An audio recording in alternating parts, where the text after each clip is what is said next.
কোথায় পুজো দিতে নিয়ে যাচ্ছ? ঠাকুরিয়া কালী মন্দির। একটা কথা বলি তোমাদের, যখন আমরা গাড়িটা বুক করেছিলাম তো তখন থেকেই আমি মনে মনে ভেবে নিয়েছিলাম যে গাড়ি যখন আসবে আমাদের, গাড়ি পুজো আমরা এই মায়ের মন্দিরে দেব।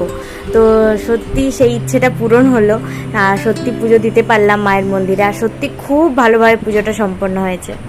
এখানে রেলবাবু পুজোর জন্য ফল ধোয়াধুয়ি করছে, আর এই যে আমাদের গাড়িতে স্বস্তিক চিহ্ন আঁকা হয়ে গেল।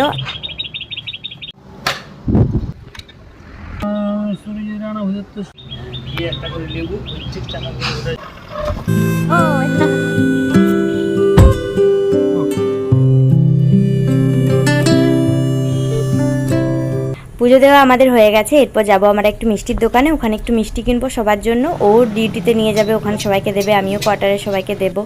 আর মিষ্টি দেখলে একটু মিষ্টি খেতে ইচ্ছে করে, তারপরে মিষ্টি খেয়েও নিলাম আর নিয়েও নিলাম। আর এটা হচ্ছে কোয়ার্টারে সবার জন্য।